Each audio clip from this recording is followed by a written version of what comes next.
Buenos días, queridos hermanos y amigos presentes, de igual manera a todos los que nos escuchan a través de medios digitales o nos estarán escuchando a través de los mismos. El Señor les continúe bendiciendo a todos rica y abundantemente.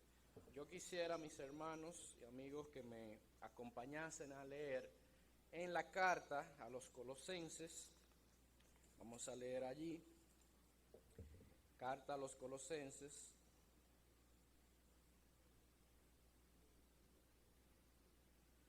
vamos a estar leyendo en su capítulo número 2, específicamente desde el verso 16 y culminamos en el capítulo 3, verso 4.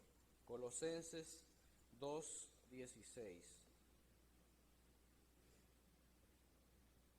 Nos dice así la palabra de Dios. Por tanto, nadie os juzgue en comida o en bebida, o en cuanto a días de fiesta, luna nueva o días de reposo, todo lo cual es sombra de lo que ha de venir, pero el cuerpo es de Cristo. Nadie os prive de vuestro premio, afectando humildad y culto a los ángeles, entremeciéndose en lo que no ha visto, vanamente hinchado por su propia mente carnal, y no haciéndose de la cabeza, en virtud de quien todo el cuerpo, nutriéndose y uniéndose por las coyunturas y ligamentos, crece con el crecimiento que da a Dios. Pues si habéis muerto con Cristo en cuanto a los rudimentos del mundo, ¿por qué, como si vivieseis en el mundo, os sometéis a preceptos tales como no manejes, ni gustes, ni aun toques, en conformidad a mandamientos y doctrinas de hombres, cosas que todas se destruyen con el uso? Tales cosas tienen a la verdad cierta reputación de sabiduría, en culto voluntario, en humildad y en duro trato del cuerpo, pero no tienen valor alguno contra los apetitos de la carne. Si, pues, habéis resucitado con Cristo, buscad las cosas de arriba, donde está Cristo sentado a la diestra de Dios. Poned la mira en las cosas de arriba, no en las de la tierra, porque habéis muerto y vuestra vida está escondida con Cristo en Dios. Cuando Cristo, vuestra vida, se manifieste, entonces vosotros también seréis manifestados con Él en gloria. Señor, se digna en bendecir su palabra leída en nuestros corazones. Oremos. Gracias te damos, glorioso Dios, Padre nuestro, por esta oportunidad más que nos da de poder venir a meditar, estudiar, Señor, a profundizar en tu santa y gloriosa palabra. Queremos pedirte, Señor, que tú transformes nuestra vida a través de tu palabra, que tú nos edifiques grandemente y que nos haga creyentes, Señor, más firmes, más constantes, creyentes que tengan más pasión y más amor por ti y por tus cosas. De igual manera pedirte por los amigos que estén presentes o estén escuchando este mensaje, que de igual manera ellos puedan entender en la urgencia que se encuentran y necesitan venir a ti. Guía a todos, Señor, úsame en esta mañana y que tu palabra nos edifique y nos transforme grandemente. Glorificado sea tu nombre, en el nombre de tu Hijo Jesucristo. Amén. En mi pasada intervención, aquí en la hora bíblica, yo empecé este tema acerca de la plenitud de Cristo, empezando en su versículo 8 y viéndolo desde su capítulo número 2. Entonces, en esa primera ocasión, yo toqué los primeros 3 puntos, donde nosotros veíamos quién es Cristo, donde el autor, haciendo ciertas advertencias, nos da a nosotros cuál es el concepto de la divinidad de Cristo que debemos tener. De igual manera nos hablaba de que nosotros como creyentes somos en Cristo, cuál es nuestra posición. Y el tercer punto que trataba era los beneficios y bendiciones que nosotros tenemos en el Señor.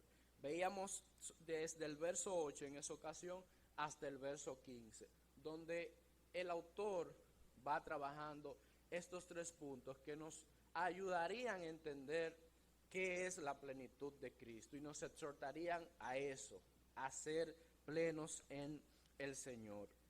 En forma de resumen, en esa ocasión veíamos que Pablo hacía una serie de advertencias contra filosofías humanas que querían tergiversar el concepto que tenía la iglesia acerca del Señor.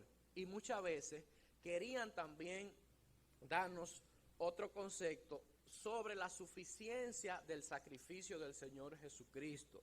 Entonces, Pablo exhorta y Pablo hace la advertencia contra estos falsos maestros que querían incentivar a esto en la iglesia.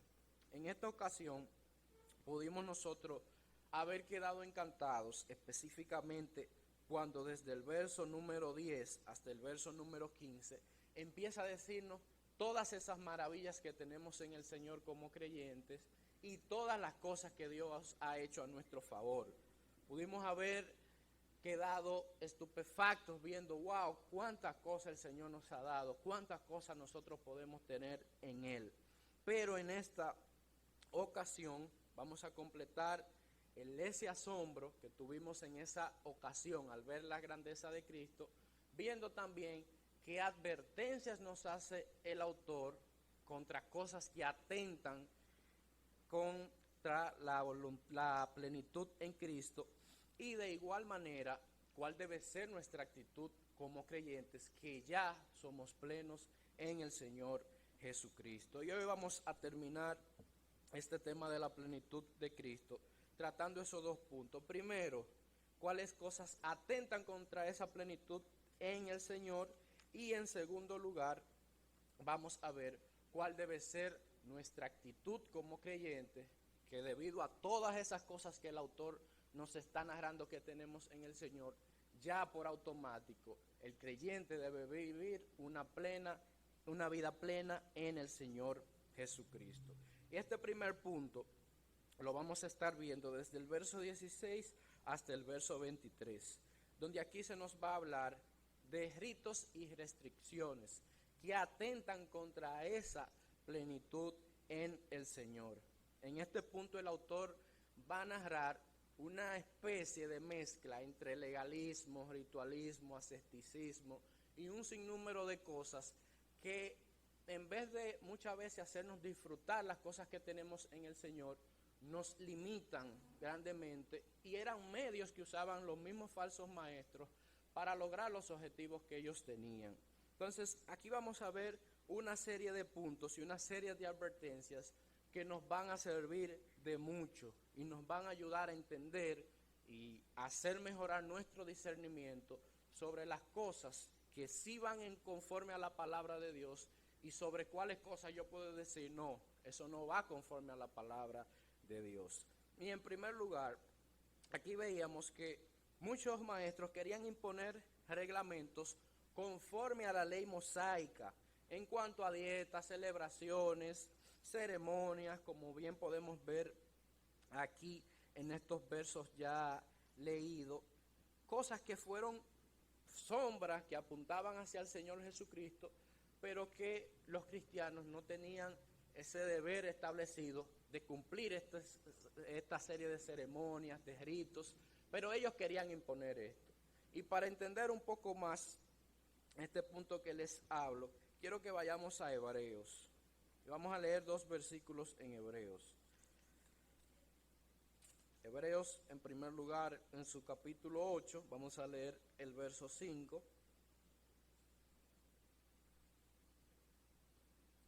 Hebreos 8, verso 5, hablando aquí de Cristo como el mediador de un nuevo pacto, nos dice, los cuales sirven a lo que es figura y sombra de las cosas celestiales, como se le advirtió a Moisés cuando iba a erigir el tabernáculo, diciendo, mira, haz todas las cosas conforme al modelo que se te ha mostrado en el monte. Y el otro verso que quiero que veamos es en el capítulo 10, verso 1, ahí mismo. Capítulo 10, verso 1, donde nos dice, porque la ley, teniendo la sombra de los bienes venideros, no la imagen misma de las cosas, nunca puede, por los mismos sacrificios que se ofrecen continuamente cada año, hacer perfectos a los que se acercan. Entonces, aquí nosotros podemos ver de que eso que querían implementar estos maestros conforme a esos ritos de la ley mosaica, ya no iban a tener el efecto necesario, ya eran cosas que no debían cumplirse, pero ellos querían, como una especie de ritualismo, como una especie de legalismo, como veíamos la mezcla que querían hacer al principio de la introducción, implementar este sinnúmero de reglas y de cosas que ellos debían guardar. Otro punto importante, y volvemos ya nuevamente a Colosenses, en su capítulo número 2, es que muchos de estos falsos maestros basaban sus enseñanzas en supuestas visiones y revelaciones, como bien dice el 18, entremetiéndose en lo que no han visto. Y eso es algo hoy en día muy común, de personas y de iglesias que se autollaman cristianas, donde basan muchas de las cosas que ellos hacen, donde basan muchas de sus doctrinas en supuestas visiones y revelaciones. Incluso llegan al grado tal de poner ciertas revelaciones y ciertas visiones aquí y poner lo que dice la palabra de Dios aquí. O sea, de tener y darle más peso a una supuesta visión y a una supuesta revelación de alguien que a lo que en realidad dice la palabra del Señor. Y es increíble ver cómo en la palabra esas advertencias están claras, y eso se comete hoy en iglesias que dicen supuestamente ser cristianas. No aplicaron ni vieron esa advertencia de espérate, ahí se nos está diciendo de manera clara. Esa advertencia que Pablo le hizo a la iglesia de Colosas, eso también puede servirme como advertencia a nosotros también. Pero es increíble ver cómo hoy en día la proliferación de todas estas cosas es como si nunca hubiesen visto lo que dice la palabra de Dios acerca de estos puntos. Hoy más que nunca, en mi opinión personal, la plaga de los falsos maestros está en su máximo esplendor, llegando a un punto tal de que hay inconversos que dicen que ya la figura de un líder, de un anciano, de pastores, ya está totalmente denigrada. Hay muchos inconversos que debido a esa proliferación de falsos maestros dicen, no, un líder o un pastor de iglesia es una gente que pone 2 sillas, una marquesina y ya ahí tiene una congregación. O sea, ese es el grado tal a donde ha llegado la proliferación de tantos falsos maestros, de tantas personas que han usado conceptos, han usado ideas, han usado reglas en contra de la palabra de Dios, cambiando todo lo que es la verdad, todas las cosas que la palabra de Dios en sí nos enseña y nos dice. Y eso a nosotros, hermanos, también nos puede servir de advertencia. No podemos bien decir, no, eso es por allá, que está, eso es en tales iglesias que pasa. A nosotros nunca nos va a pasar eso. No, todo debemos nosotros tomarlo como advertencia. Que el nombre que nosotros tenemos como congregación siempre sea el foco que tengamos en nuestra vida. ¿Cuál es el nombre que tenemos como congregación? Templos bíblicos. Que ese enfoque siempre esté en nosotros. De todo lo que hagamos, lo pasemos siempre por ese filtro de la Biblia, de la palabra de Dios. Que siempre buscamos eso, ser bíblicos como nuestro nombre congregacional lo tiene. Que esa sola, de las 5 solas de la Reforma, sola Escritura, siempre esté en nosotros, siempre tratemos de poner la palabra de Dios y darle la autoridad que ella tiene, no quitarle la autoridad que ella, Dios mismo le ha dado, y siempre tenerla en el lugar donde debe siempre ser puesta. Nosotros debemos seguir eso y tomar esa advertencia y continuar las cosas que la palabra nos enseña. Otra cosa que vemos aquí es el ascetismo. Como yo decía en la introducción de la vez pasada, el ascetismo no es más de la promoción de una vida austera, una vida alejada de ciertas cosas, una vida donde yo diga, no como eso, no me junto con esto, me alejo de esto, me mantengo en otro lado. Como vemos aquí en el verso 21, no manejes, ni gustes, ni aun toques. Un sinnúmero de preceptos donde personas en este tiempo y donde ciertos falsos maestros querían dar a entender que una forma de yo lograr santificación, madurez y perfección era con ese número de reglas, era con todas esas listas de esas cosas. No hagas esto, no hagas aquello, mantente en este panorama, no te juntes con esto. Y bien nos dice la palabra de Dios que estas cosas no tienen ninguna función, no tienen ninguna validez. Contra los apetitos de la carne, como bien nos dice la palabra, no tienen valor alguno. Pero ellos estaban promoviendo esas ideas. No, antes de tú aplicar principios bíblicos que nos dice la palabra de Dios, vamos a practicar este sinnúmero de reglas que te van a ayudar a estar en esa santificación, en esa perfección, quitándole una vez más esa autoridad y esa eficacia que tiene la palabra y que tiene el sacrificio de Cristo. Otro punto que podemos de igual manera ver y otra advertencia es el concepto defectuoso de Cristo. El concepto defectuoso de Cristo, reconociendo que ya hemos sido unidos en Cristo, en su muerte, en su resurrección. Seguir preceptos de poco valor muchas veces hacían, y de igual manera hacen si se practican hoy en día, que ese gran sacrificio de Cristo, esa obra perfecta, nosotros la degrademos. Nosotros pensemos, no, esa obra está bien, pero hay que agregarle otra cosa. Siempre recuerdo una película que veía acerca de la vida de Martín Lutero, que se asemeja un poco con este punto, donde cuando Martín Lutero lee Romanos, tiene sus inquietudes, que va donde uno de sus líderes y sus guías ahí en la Iglesia Católica, le dice, pero es que yo no encuentro donde me dice que tengo que tener una imagen, que tengo que tener un rosario, que tengo que tener eso. Él le decía, espérate, Lutero, es que si tú le quitas el rosario a tal persona, si tú le quitas ese cuadro, si tú le quitas tal cosa, ahí como que la fe no va a estar completa, eso tiene que completarlo. Entonces cuando analizaba eso, me trasladaba a ese punto de cómo muchas personas tienen el sacrificio de Cristo así, de manera denigrada. Sí, el sacrificio es bueno, pero hay que agregarle tal cosa, pero también hay que hacer tal obra. Y esa es la advertencia que nos hace a través de estos versos. Esa era una de las cualidades que muchas veces se querían promover, de a ese gran sacrificio agregarle algo más.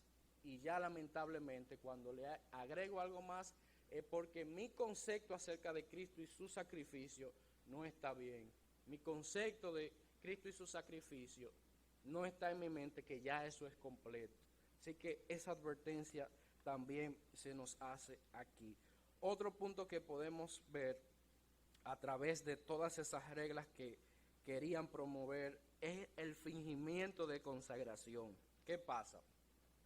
Cuando muchos falsos maestros y líderes ponen cosas que no están en la Biblia, muchas veces creadas por ellos, o cosas que no se nos ordenan, muchas veces ellos lo que quieren hacer una promoción de falsa consagración, de decir, no, fulano, una gente devota, porque él cumple esto, es una persona perfecta, pero en realidad en sus corazones tienen ese sentido de hipocresía y de engaño, de dar a ver que tienen cierta consagración, pero no es así, a través de todos estos rudimentos y todas estas reglas. Y querían con ello llevar a la congregación al error y al engaño. Otro punto que se menciona aquí es el culto a los ángeles. Esa era una herejía que en ese tiempo empezaría a introducirse y que crearía muchos estragos, el culto a los ángeles. Incluso hoy en día, muchas de las sectas que nosotros conocemos, que lamentablemente se hacen llamar cristianas, y otras religiones no cristianas, basaron su fundación en esa advertencia, basaron su fundación en que un ángel les hizo una revelación, y esa revelación que les hizo ese ángel ya para ellos era palabra de Dios, lo veneraban así, y ya esa religión se fundó por eso. No quisiera mencionarla, pero le pongo eso de tarea. Investiguen la fundación de ciertas sectas cristianas, donde fue así donde surgió todo. Y no solo sectas cristianas, sino también de esas religiones que conocemos. ¿Cómo se fundó? Vamos a ver cómo fue el origen de eso, cómo se fundó. Y vamos a encontrar esa advertencia sobre el culto a los ángeles. En fin, este punto nos motiva a nosotros a autoanalizar el concepto que tenemos de Cristo y su obra y la suficiencia de la misma, así como la vida plena que podemos tener en Él sin la necesidad de poner e implementar cosas que la Biblia no nos está mandando a hacer. Una serie de rudimentos que no están basados a lo que el Señor nos enseña, sino más bien a cosas de humanos, a imaginaciones, a visiones. Mi opinión yo creo que es así, vamos a hacerlo de esta manera. O yo pienso, dejemos muchas veces de hacer cosas en nuestras vidas y autoanalicemos, ven acá, cómo yo estoy viendo a Cristo, cómo estoy viendo su sacrificio. Yo lo veo eso como completo y suficiente, o yo todavía soy de los que dudo que hay que agregarle alguito, hay que ponerle una cosita. Entonces, esos versos, esas advertencias nos deben llevar a eso. Déjame autoanalizarme. Tengo un concepto yo claro de Cristo y su sacrificio. Sé yo cuál es la suficiencia del mismo. Sé yo que ya con eso yo tengo una vida plena en el Señor. Y si no es así, efectuemos el cambio necesario. Y como siempre me gusta hacer en esos puntos donde la gente se tiende a ir a los extremos, me gusta explicar de manera clara. Aquí yo no estoy haciendo una apología del liberalismo, de que viva su vida, que ya el Señor lo salvó. No, eso no es lo que está diciendo la palabra de Dios. Aquí lo que se está haciendo una advertencia a ese ultraconservadurismo, donde el amor al Señor se enfría totalmente, donde el enorgullecerme, el sentirme orgulloso porque yo guardo un sinnúmero de preceptos, a eso es que se está refiriendo, a evitar estas cosas. Y donde yo muchas veces tengo a la palabra de Dios en un grado donde no debería estar y tengo a Cristo y su obra en un grado donde no debería estar. De eso es que yo tengo que cuidarme y esa es la advertencia que me está haciendo.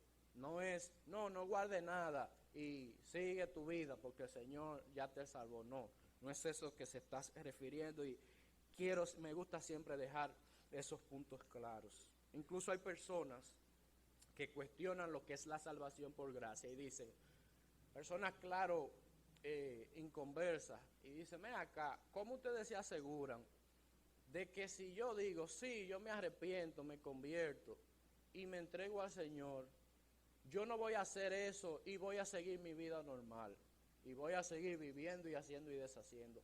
¿Cómo ustedes cuidan eso? Porque cualquiera podría decir, sí, yo lo acepto y sigo mi vida normal, busco el beneficio.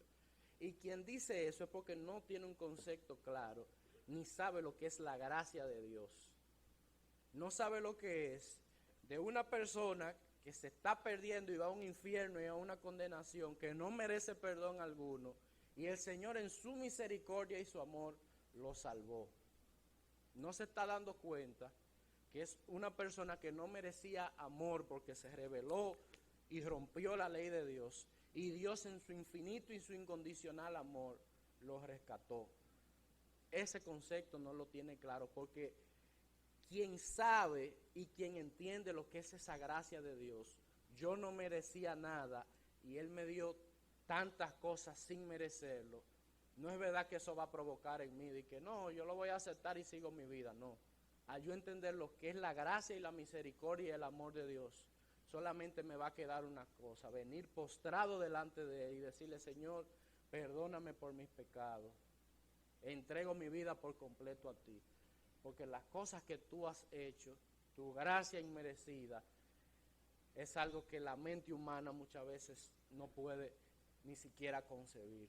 Así que muchas de estas teorías que quieren incentivar al liberalismo, cuando vemos lo que es el amor de Dios, lo que es la plenitud en el Señor, yo sé que lo que Dios ha hecho por mí, lo que me va a motivar a una entrega real y verdadera a Él, y no querer simplemente un beneficio de su parte. Así que esto nos debe quedar bien claro.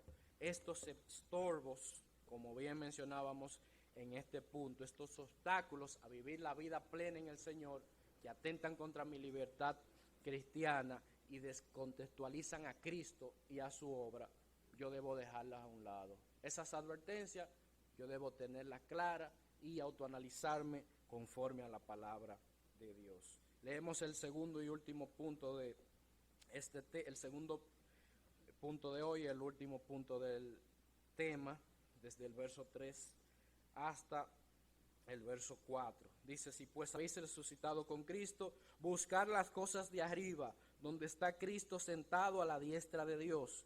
Poned la mirada en las cosas de arriba, no en las de la tierra, porque habéis muerto y vuestra vida está escondida con Cristo en Dios. Cuando Cristo vuestra vida se manifieste, entonces vosotros también seréis manifestados con Él en gloria. Y aquí ya nos dice, luego de narrarnos, miren cuál es el concepto de Cristo, luego de decirnos, esta es su posición en Cristo, luego de decirnos, estos son los beneficios que ustedes tienen en Cristo, esto es de lo que ustedes tienen que cuidarse para disfrutar la plenitud en Cristo. Entonces aquí se pone la tapa al pon, como bien decimos, y finaliza. Esta es la actitud que ustedes deben tener como personas que son plenas en el Señor Jesucristo. ¿Cuál es la actitud? Verso 1 al 3, que nos dice aquí: enfoquen su vida y encarrilen su vida y anhelen las cosas eternas, anhelen las cosas que el Señor en su gracia nos ha dado, anhelen esa esperanza, sean agradecidos con esa esperanza que Dios les ha dado, con esa seguridad y con ese gran porvenir que tenemos en esas grandes promesas que el Señor nos da. Aquí se nos está diciendo la actitud de ustedes al saber lo que es Cristo, al saber lo que tienen en Él, a saber qué cosas les impiden gozar de su plenitud. Su actitud es basada en esa esperanza que el Señor nos ha dado como creyentes que somos. Entonces Él nos hace esa advertencia. Por tanto, ustedes, si resucitaron con Cristo, su enfoque debe ser en las cosas de arriba. Hace un tiempo yo meditaba y tenía un mensaje acerca de la primera carta a Timoteo en su verso 6, donde se nos incentivaban a lo que era la piedad y que las cosas, las ganancias y el enriquecimiento lo tuviéramos de lado.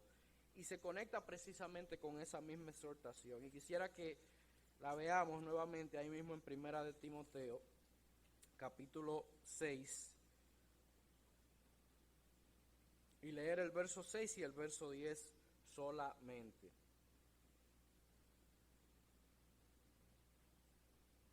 Que nos dice, 1 Timoteo 6, verso 6, pero gran ganancia es la piedad acompañada de contentamiento.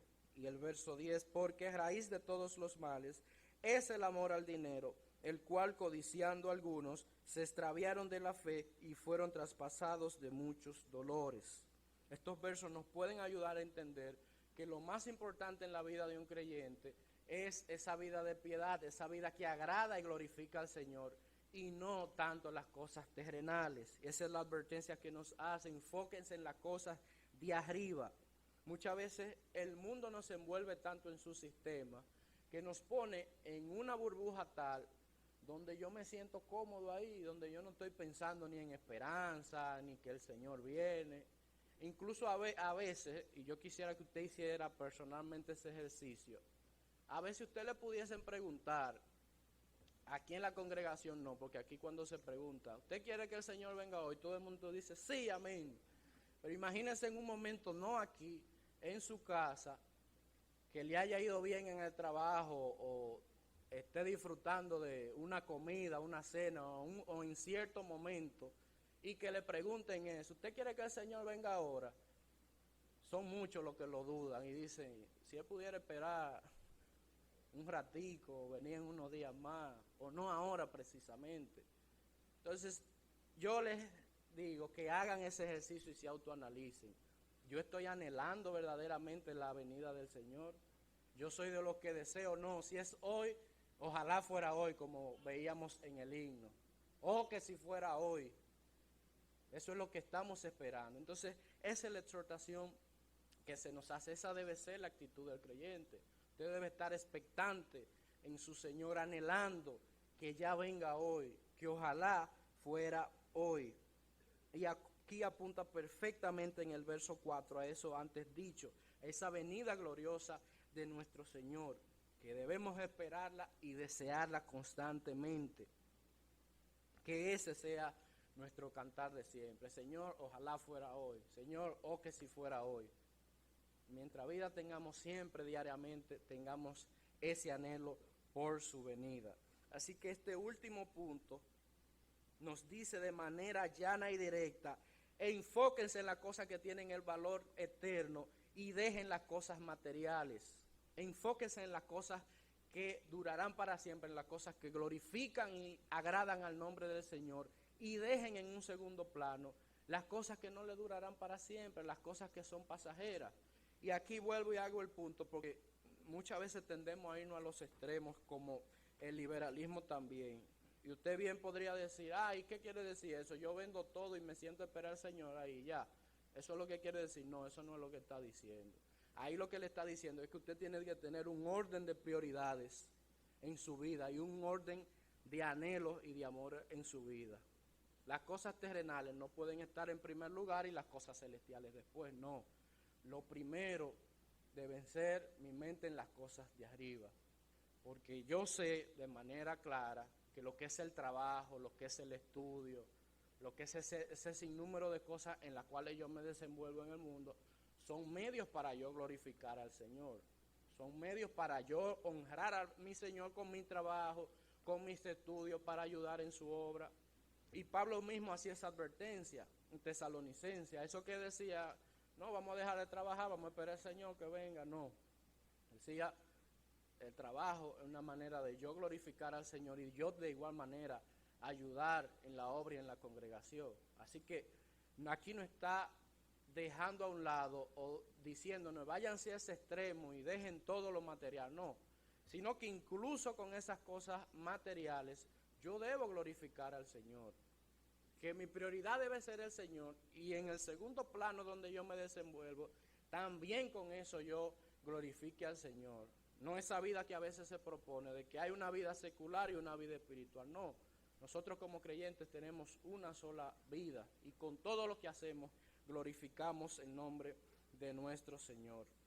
Así que luego de nosotros ver estos 5 puntos que nos llevan a saber de que debemos vivir una vida plena en el Señor y que tenemos plenitud en nuestro Señor Jesucristo, debemos agradecerle por eso, agradecerle por esa plenitud. No una plenitud en riquezas, no una plenitud en cosas que se acaban o cosas que hoy están, no, sino plenitud en bendiciones celestiales que Él nos ha dado, en promesas y en realidades eternas que Él nos ofrece y que son satisfactorias, como las mencionadas en este tema y específicamente de su verso 9 hasta su verso 15. Los que somos seguidores de los deportes, principalmente del béisbol, nos sorprendemos cuando dicen, a fulano le dieron $300 millones por 10 años, a fulano le dieron 400, a fulano se piensa que le van a dar 500, y uno dice, wow, tú te imaginas 10 años ya tú asegurado totalmente, y uno se sorprende. Tú sabes lo que es eso, ya asegurado, tú no tienes que preocuparte, no, es por seguro esa cantidad de dinero. Si eso no sorprende, esa seguridad económica por 10 años, que puede hacer que no pase, porque si usted se murió o pasó a la presencia del Señor en ese momento, o pasó a otra presencia que no fue la del Señor, ahí quedó todo eso. Lamentablemente ahí quedaron los millones, ahí quedaron los 10 años. Pero el Señor, cuando nos ha trazado un camino a los creyentes, nos ha salvado, nos ha dicho, ese es el camino, y ustedes tienen una esperanza gloriosa, eso nos debe llenar de más satisfacción.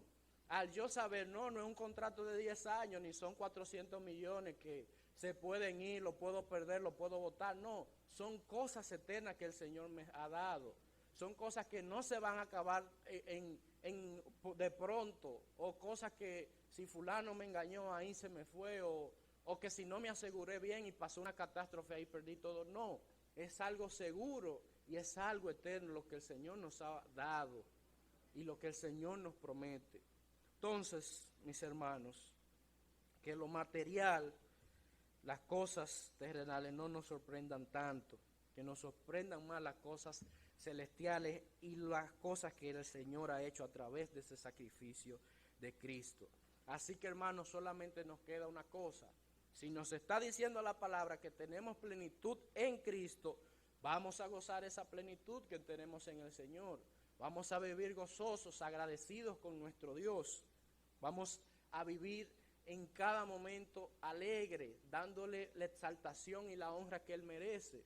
Pues como bien hemos visto aquí, Él nos ha dado una seguridad que nada ni nadie nos las puede dar. Nos ha dado una esperanza que nada ni nadie nos las debe dar. Y nos ha sacado de una condenación eterna en el infierno al otro extremo, a una seguridad de vida eterna, de estar con Él. Entonces, todas esas cosas deben incentivarme a mí a disfrutar esa vida plena que yo tengo en el Señor.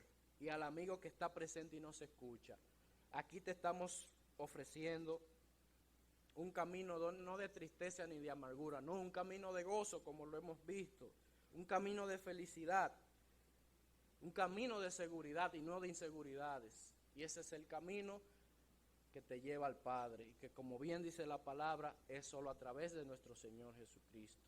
Mi exhortación, amigo, en esta mañana es esa: acepta a Cristo como único y suficiente Salvador de tu vida, pídele perdón por tus pecados para que experimentes lo que es tener vida y vida en abundancia, como nos dice la palabra de Dios. Y quiero terminar leyendo, y me gusta ver la perfección y dirección del Señor, pues fue un himno en el que pensé cuando estaba preparando un mensaje, y precisamente hoy se cantó en comunión. Hoy de igual manera pedí que lo cantasen aquí antes de yo iniciar.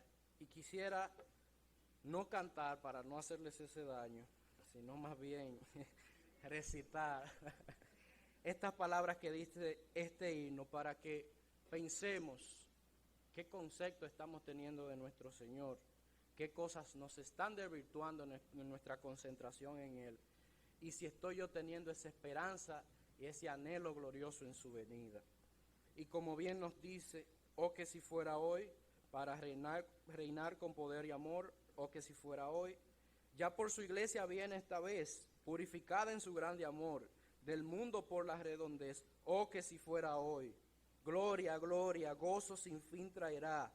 Gloria, gloria, al coronarle rey. Gloria, gloria, la senda preparad. Gloria, gloria, Cristo viene otra vez.